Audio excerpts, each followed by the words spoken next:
ഞാനതൊരു മുംബൈ സീരിയലിലേക്ക് എല്ലാവർക്കും സ്വാഗതം. ഈ ചാനൽ ഇഷ്ടപ്പെട്ടാൽ ലൈക്ക് ചെയ്യുക, സബ്സ്ക്രൈബ് ചെയ്യുക. അലീന വീട്ടിലെ എപ്പോഴും എല്ലാ ജോലിയും ചെയ്തുകൊണ്ടാണ് നടക്കുന്നത്. ഇത് കണ്ടിട്ട് ബബിത പറയുക, എന്താ ഒരു സമയം പോലും വെറുതെ ഇരിക്കുന്നത് ഞാൻ കണ്ടിട്ടില്ല. ആ സുഖമില്ലാത്ത സമയത്താണ് ഇത്തിരിയും അടങ്ങിയിരുന്നേ എന്നൊക്കെ പറയുന്നുണ്ട്. അപ്പോഴത്തേക്ക് അലീന പറയുക, എന്താ ഞാൻ എപ്പോഴും നിൻ്റെ അടുത്തൊന്ന് ഇരിക്കണോ? എനിക്ക് അതാ ഇഷ്ടം.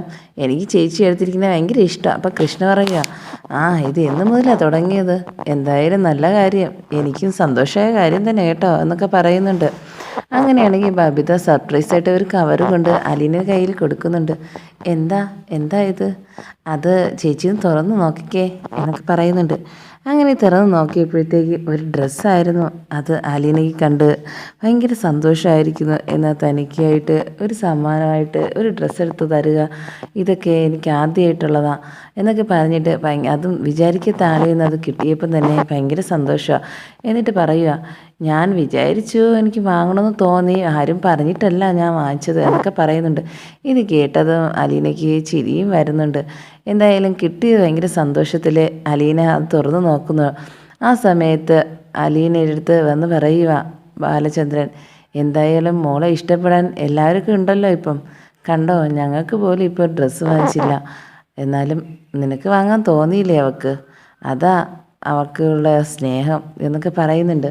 ഇത് കേട്ട അലീന പറയുക, എനിക്ക് സന്തോഷമായി. ഇത് കണ്ടിട്ട് വൈജയന്തി വന്ന് പറയുക, ഇതാർക്കാ ഇപ്പം നീ തുണി വാങ്ങിച്ചത്? അത് അലീന ചേച്ചിക്ക്. എന്തിനാ അലീനയ്ക്ക് ഇപ്പോൾ തുണി വാങ്ങുന്നത്? നിനക്ക് എന്തെങ്കിലും കുഴപ്പമുണ്ടോ എന്നൊക്കെ ചോദിക്കുന്നുണ്ട്. എന്താ ഞാൻ തുണി വാങ്ങിച്ചാൽ? ഞാൻ ചേച്ചിക്കല്ലേ വാങ്ങിച്ചു കൊടുത്തത്, അത് എൻ്റെ ഇഷ്ടമുള്ളതുകൊണ്ടാണ്. നിൻ്റെ ഇഷ്ടം. ഇവളാണെങ്കിൽ കുടുംബം നശിപ്പിക്കാൻ വേണ്ടി നടക്കുന്നതാ, കൊച്ചുങ്ങളെ കൊണ്ട് ഓരോന്ന് വാങ്ങിപ്പിച്ച് എന്നൊക്കെ പറയുന്നുണ്ട്. അതിനെന്താ ഇങ്ങനെയൊക്കെ പറയുന്നേ എന്നൊക്കെ വീണ്ടും വന്ന് ചോദിക്കുന്നുണ്ട്. നീ എന്തിനാ ഈ ഡ്രസ്സ് വാങ്ങിച്ചത്? നിനക്ക് വാങ്ങാമായിരുന്നൂടെ എന്നൊക്കെ പറയുന്നുണ്ട് അലീനയുടെ അടുത്ത്. അങ്ങനെ വൈജയന്തിയുടെ വാക്ക് കേട്ടിട്ട് ബാലചന്ദ്രൻ വരുന്നുണ്ട്. ബാലചന്ദ്രൻ പറയും, എന്താ ഇവിടെ നിർത്തിയില്ലേ? നിൻ്റെ അടുത്ത് ഞാൻ പറഞ്ഞിട്ടുണ്ട് അലീനയുടെ അടുത്തൊന്ന് സംസാരിക്കാൻ പോകലെന്ന്. എന്താ എനിക്കൊന്ന് മിണ്ടിക്കൂടെ? അവൾ ഈ കുടുംബം വെളുപ്പിക്കാനാണ് വന്നിരിക്കുന്നത്. എല്ലാ സാധനങ്ങളും അവൾക്കായിട്ട് വാങ്ങിച്ച് കൂട്ടിയിരിക്കുക ഇപ്പം. എനിക്കാണെങ്കിൽ ഇത് കണ്ടിട്ട് എനിക്ക് ദേഷ്യം വന്നുകൊണ്ടിരുന്ന് പറയാൻ പറ്റാത്ത അവസ്ഥയാണെന്നൊക്കെ പറയുന്നുണ്ട്. നിനക്ക് പറയാൻ പറ്റില്ലെങ്കിൽ നീ പറയണ്ട.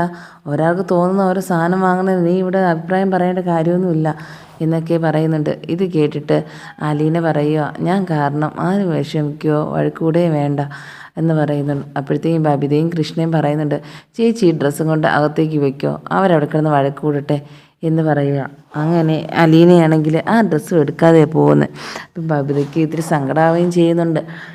എന്നിട്ട് ബാലചന്ദ്രൻ പറയുക, എന്തായാലും വാങ്ങിച്ചോണ്ട് വന്നേലേ മോൾ അത് എടുത്തോ. അങ്ങനെ അലീനയെങ്കിൽ ആ ഡ്രസ്സും കൊണ്ട് പോവുക. ഇതാണെങ്കിൽ വൈജയന്തി നോക്കി നിന്നിട്ട് ദേഷ്യത്തോടെ നോക്കുന്നുണ്ട്.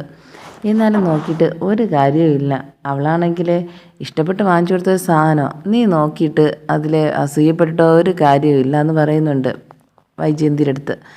അപ്പോഴത്തേക്കും ബാലചന്ദ്രൻ്റെ അടുത്ത് പറയുക, നിങ്ങളാ ഇവളെ ഈ വീട്ടിൽ കൊണ്ടുവന്നത്, നിങ്ങൾ കാരണമാണ് ഇന്ന് ഇവിടുന്ന് പുറത്താക്കാൻ പറ്റാത്ത അവസ്ഥയിൽ ഇവിടെ നിൽക്കുന്നത്.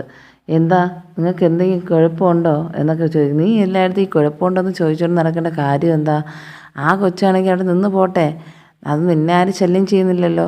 അവർ ഈ വീട്ടിലുള്ളവർ കാര്യങ്ങൾ നോക്കുകയും ചെയ്യുന്നു. നീ അവളുണ്ടാക്കുന്ന ആഹാരമല്ലേ കഴിക്കുന്നേ, പിന്നെ എന്തിനാ ഇനി അവൾ ഇവിടെ നിന്ന് പോകുമ്പോഴത്തേക്ക് നിനക്ക് മനസ്സിലാവുമെന്ന് പറയുന്നുണ്ട്. അതോ അവളില്ലെങ്കിൽ ഞാൻ ഉണ്ടാക്കി കഴിക്കും, എനിക്ക് അവൾ ആരും ഉണ്ടാക്കി തരേന്ന് വേണ്ട എന്നൊക്കെ പറയുന്നുണ്ട്. നീ എന്തിനാ അവളെ ഇത്രത്തോളം ഇങ്ങനെ കിടന്നെന്ന് പറയുന്നേ? നീ ആണെങ്കിൽ നിൻ്റെ കാര്യം നോക്ക് എന്ന് പറഞ്ഞിട്ട് ബാലചന്ദ്രൻ കയറിപ്പോകുന്നുണ്ട്. അങ്ങനെ ആ സമയത്ത് മനു വിളിക്കുന്നുണ്ട് വൈജയന്തിയെ. മനു വിളിച്ച് ചോദിക്കുന്നുണ്ട്, എന്തായാലും ഞാൻ ഇന്നലെ വന്നപ്പോഴത്തേക്കും ആൻറ്റി ഇങ്ങനെ പറഞ്ഞത് ശരിയായില്ല, അത് അലീനയ്ക്ക് വിഷമമായി കാണും. അത് പറയാനാണോ നീ ഇങ്ങോട്ട് വിളിച്ചത്? അലീനയ്ക്ക് വിഷമാവുമെന്ന് പറഞ്ഞ് നീ ഫോൺ വെച്ചിട്ട് പോ എന്നൊക്കെ പറഞ്ഞ് ഫോൺ വയ്ക്കുക. ആ സമയത്ത് ബാലചന്ദ്രനെ വിളിക്കുക. എന്നിട്ട് പറയുക, ഇന്നലെ ഞാൻ അവിടെ വന്നപ്പോഴത്തേക്കും അലീനയുടെ അടുത്ത് വഴക്ക് പറഞ്ഞ് കേട്ടപ്പം എനിക്ക് സങ്കടം തോന്നുന്നുണ്ട്. ഇത്രയും ദിവസമായിട്ട് ഇത് നിന്നില്ലല്ലേ, അവളായതുകൊണ്ടാണ് അവിടെ സഹിച്ച് ഇതൊക്കെ നിൽക്കുന്നത്. ഞാനാണെങ്കിൽ അത് ആലോചിച്ചുകൊണ്ടിരുന്നപ്പം എനിക്ക് വിളിക്കാൻ തോന്നിയതാണ്. ഞാൻ ആൻറ്റിയെ വിളിച്ചപ്പോഴത്തേക്കും ആൻറ്റിയാണെങ്കിൽ ഫോൺ ഇത് പറഞ്ഞിട്ട് ഫോൺ കട്ടാക്കുകയും ചെയ്തു. നീ എന്തിനാ അവളെ വിളിക്കാൻ പോയത്? അവളെ സ്വഭാവം നിനക്കറിയില്ലേ? എന്തായാലും നിൻ്റെ ആ കുടുംബത്തിലുള്ള അല്ലേ, ഇതിങ്ങനെയൊന്നും വരാതിരിക്കുമോ എന്നൊക്കെ ചോദിക്കുന്നുണ്ട്. എന്തായാലും കുടുംബത്തിൽ പറയണ്ടെങ്കിലേ ആൻറ്റി മാത്രം ഇങ്ങനെ ആയിപ്പോയത്, പിന്നെ എൻ്റെ അച്ഛനും ശരിയാ, പിന്നെ ഇപ്പോഴത്തേക്കും ആ അലീന ആരാണെന്ന് അറിഞ്ഞേ പിന്നെയാ അച്ഛനൊരു മാറ്റം വന്നത്. അല്ലെങ്കിൽ അച്ഛൻ്റെ സ്വഭാവം ഇങ്ങനെയൊക്കെ തന്നെയായിരുന്നു, എനിക്കറിയാമല്ലോ എന്നൊക്കെ പറയും.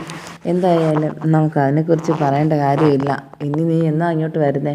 നമുക്ക് വന്നിട്ട് ഒരു ദിവസം രേവതിയുടെ വീട്ടിൽ പോകണമെന്നുണ്ട്. നമുക്കൊരു ദിവസം എല്ലാവർക്കായിട്ട് പോയാലോ? അതിനെന്താ? അത് അലീന പറഞ്ഞായിരുന്നു എന്നെ പോകുന്ന നേരത്ത് വിളിക്കാമെന്ന്.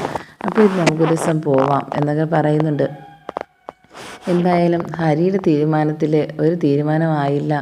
ആരും ഒരു പിടിയും തരുന്നില്ല.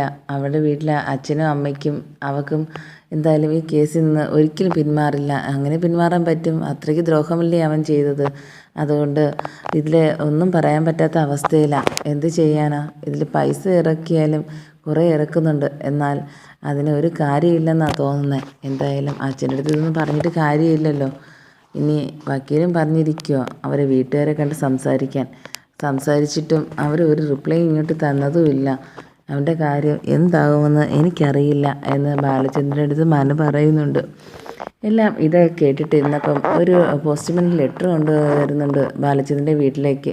അത് രോഹിത്തിന് കോളേജിൽ നിന്ന് ബിഷപ്പ് ഹൗസിൽ നിന്ന് വായിച്ച ലെറ്ററായിരുന്നു. അങ്ങനെ ആ ലെറ്റർ വായിക്കുകയും ചെയ്യുന്നു. രോഹിത്ത് വന്ന് അലീനയുടെ അടുത്ത് പറയുക, കോളേജിലോട്ട് പോകാൻ വേണ്ടി ലെറ്റർ വന്നിട്ടുണ്ട്. പക്ഷേ എൻ്റെ കൂടെ വരാൻ ഇതിലെഴുതിയിരിക്കുന്നത് അലീന ചേച്ചിയാണ്. ഞാനാണോ ഇതിൽ വരേണ്ടത്? അച്ഛനല്ലേ വരേണ്ടത്? എന്തിനാ എൻ്റെ എഴുതിയത് എന്നൊക്കെ ഇങ്ങനെ ചോദിക്കുന്നുണ്ട്. അറിയില്ല, ചേച്ചിയെ കൂടെ വരേണ്ടത് എന്ന് എഴുതിയിരിക്കുന്നതെന്ന് പറഞ്ഞു. എങ്കിൽ ഞാനാണെങ്കിൽ എന്ത് പറയാനാ ഇതിൽ? അച്ഛനോട് ചോദിക്കാം എന്ന് പറയുക. അങ്ങനെ അച്ഛൻ്റെ അടുത്ത് പറയുന്നുണ്ട് ഇത് ഇങ്ങനെയാണെന്ന്. അപ്പോഴത്തേക്കും ബാലചന്ദ്രൻ പറയുന്നുണ്ട്, അത് അങ്ങനെയായിരിക്കും എഴുതിയ കാര്യം. എന്തെന്ന് വെച്ചാൽ നീയല്ലേ അവൻ്റെ കൂടെ പോയതും എല്ലാം സംസാരിച്ചതും. നിൻ്റെ ഓരോ വാക്ക് കേട്ട് തന്നെ അവർക്കെല്ലാം മനസ്സിലായി കാണും എങ്ങനെയാണെന്ന്. അതുകൊണ്ടായിരിക്കും ഞാൻ പോയിട്ട് പോലും ശരിയാവാത്ത കാര്യമാണ് നീ അത് ശരിയാക്കിയത്. ഒരു കാര്യം ചെയ്യാം, നീ തന്നെ പോയാൽ മതി മോളെ എന്ന് പറയുന്നുണ്ട്. ഇത് കേട്ടത് വൈജയന്തിയുടെ അടുത്ത് ഇത് അറിയുന്നുണ്ട്. വൈജയന്തിയാണെങ്കിൽ പറയുക, നീയാണോ ഇവിടുത്തെ രക്ഷകർത്താവ്? അവന് അച്ഛനുണ്ട് അമ്മയുണ്ട്, നീയല്ലല്ലോ. നീ ഇവിടെ നിന്ന് ഇറങ്ങിപ്പോകേണ്ട ഒരു കാര്യവുമില്ല. നീ ഇവിടെ നിന്ന് ഇറങ്ങരുതെന്ന് ഞാനാ പറയുന്നത്. അവൻ്റെ അച്ഛനല്ലെങ്കിൽ അമ്മ പോവും, മനസ്സിലായല്ലോ. നീ ഇനി നാളെ തന്നെ ഈ വീട്ടിൽ നിന്ന് ഇറങ്ങിക്കോണം, അല്ലെങ്കിൽ രണ്ടിൽ ഒരാളെ കാണുകയുള്ളൂ എന്ന് വീണ്ടും പറയുന്നുണ്ട് വൈജയന്തി. ഇത് പറഞ്ഞിട്ട് അകത്തേക്ക് പോവുക. നീ ഇവിടെ വന്ന് കുടുംബവും നശിപ്പിച്ച് മനസ്സമാധാനം നശിപ്പിച്ച് നീ നടക്കുക. നിൻ്റെ കാര്യത്തിൽ എനിക്ക് ഒന്നും പറയാനില്ല, പക്ഷേ നീ കൂടെ പോവില്ല എന്ന് അലീനയുടെ അടുത്ത് പറയുന്നുണ്ട്. ഇത് കേട്ടതും ബാലചന്ദ്രൻ പറയുക, എന്തായാലും അവൾ പറയുന്നത് കാര്യമാക്കണ്ട, മോള് തന്നെ കൂടെ പോയാൽ മതി, അല്ലെങ്കിൽ ഒന്നും ശരിയാവില്ലെന്നാണ് എനിക്ക് തോന്നുന്നതെന്ന്. അങ്ങനെ ഇരിക്കുകയാണ്. ബാലചന്ദ്രൻ വീണ്ടും പറയുന്നുണ്ട്, നമുക്ക് ഒരു തീരുമാനം ചെയ്യാം. എന്താ വെച്ചാലും വൈജയന്തിയെ വരണമെങ്കിൽ വരട്ടെ, അല്ലെങ്കിൽ വൈജയന്തി പോട്ടെ, മോള് പോണ്ട എന്ന് പറയുന്നുണ്ട്. ഇത് കേട്ടത് രോഹിത്ത് പറയുക, വേണ്ട, അമ്മേനല്ല കൊണ്ടുപോകാൻ പറഞ്ഞത്, ചേച്ചിയെ അവിടെ പറഞ്ഞിട്ടാ ഇതെല്ലാം ശരിയായെന്ന് എൻ്റെ മനസ്സും പറയുന്നത്. ഞങ്ങൾ പറഞ്ഞില്ലേ, ഈ അച്ഛൻ പോയിട്ട് പോലും ശരിയാവാത്ത കാര്യമായിരുന്നു. എന്നാൽ അമ്മയെ കൊണ്ടുപോകാനൊന്നും എഴുതിയില്ലല്ലോ, അതുകൊണ്ട് അമ്മ വരണ്ട, അലിന ചേച്ചി വന്നാൽ മതിയെന്ന് രോഹിത്തും പറയുന്നുണ്ട്. അപ്പോൾ കൃഷ്ണയും ബബിതയും ഇത് കേട്ടിട്ട് വരുന്നുണ്ട്. എന്തായാലും പറഞ്ഞ കാര്യം നമുക്ക് അതുപോലെ തന്നെ ചെയ്യാം. ചേച്ചി തന്നെ കൂടെ പോയാൽ മതി, വേണമെങ്കിൽ അച്ഛനും പോട്ടെ. പക്ഷേ അവിടെ അമ്മ കൂടെ വന്നാൽ വീണ്ടും ഇതിനേക്കാളും വഴക്ക് നടക്കാനേ പോകുള്ളൂ. എന്തിനാ അതൊരു വെറുതെ പ്രശ്നമാക്കുന്നേ? അമ്മ ഇവിടെ നിന്നോട്ടെ. അപ്പോഴത്തേക്ക് ഇത് കേട്ടിട്ട് വന്ന വൈജയന്തി പറയുക, നീ ആരാ എന്നെ ഇവിടെ നിർത്താൻ വേണ്ടി? എനിക്ക് പോകാൻ തോന്നിയാൽ ഞാൻ പോവും, എന്നെ ആരും ഭരിക്കേണ്ട കാര്യമില്ല. നീ എന്നെ ഭരിക്കാൻ തുടങ്ങിയോ എന്ന് കൃഷ്ണയോട് ചോദിക്കുന്നുണ്ട്. അല്ല അമ്മേ, അമ്മയ്ക്ക് സുഖമില്ലാത്തതുകൊണ്ടാണ് പറഞ്ഞത്. എനിക്കിപ്പം കുഴപ്പമൊന്നുമില്ല, ഞാൻ കൂടെ പൊയ്ക്കോളും വേണമെങ്കിൽ, അതിന് നീ പോണ്ടെന്ന് പറയേണ്ട കാര്യമില്ല എന്ന് കൃഷ്ണയുടെ അടുത്ത് പറയുന്നുണ്ട്. അപ്പോഴത്തേക്കും ബാലചന്ദ്രൻ പറയുക, എന്തായാലും എന്തെങ്കിലും ആയിക്കോട്ടെ, ഇനിയും ദിവസം ഉണ്ടല്ലോ പോകാൻ വേണ്ടി, അപ്പോഴത്തേക്കും നമുക്ക് തീരുമാനിച്ച് പോവാം. ഇതിൻ്റെ പ്രശ്നം പറഞ്ഞ് ആരും വഴക്ക് കൂടേണ്ട കാര്യമില്ല എന്ന് ബാലചന്ദ്രൻ പറയുന്നുണ്ട്. അങ്ങനെയാണെങ്കിൽ ഈ കോളേജിൽ പോകേണ്ട കാര്യം മനസ്സിലായ സമയത്ത് ഇത് മനുവിൻ്റെ അടുത്ത് വിളിച്ച് പറയുക അലീന, ഇങ്ങനെയാ ഞാൻ കൂടെ പോകണമെന്നാണ് പറഞ്ഞിരിക്കുന്നത്, എന്ത് ചെയ്യാനാന്ന്. അപ്പോഴത്തേക്കും പറയുക, എങ്കിൽ നീ തന്നെ കൂടെ പോയാൽ മതി, എന്നാലേ എല്ലാം ശരിയാവുള്ളൂ. എനിക്കും തോന്നുന്നു അങ്ങനെയാണ്, അല്ലാതെ ആൻറ്റി പറയും പോലെ കേൾക്കുകയൊന്നും വേണ്ട. അതിന് ഞാൻ ഇവിടെ നിന്ന് പോകണമെന്നാണ് പറയുന്നത്. എല്ലാം ഇനി അമ്മ തിരിച്ചറിയണം, അറിഞ്ഞാലേ എനിക്ക് ഒരു സമാധാനമുള്ളൂ. ഞാൻ എന്നിട്ട് ഇവിടെ നിന്ന് പോവും, എന്നെ അന്വേഷിക്കുകയും ചെയ്യരുത് ആരും എന്നും പറയുന്നുണ്ട്. എവിടേക്ക് പോവാനാ? നീ ഒരിടവും പോവില്ല, അവിടെ തന്നെ നിൽക്കും. ഇല്ല, എന്നെ ഇനി നിർബന്ധിക്കരുത്, ഞാൻ ഇനിയൊന്നും പറയുന്നില്ല എന്ന് പറഞ്ഞ് ഫോൺ കട്ടാക്കുന്നുണ്ട് അലീന.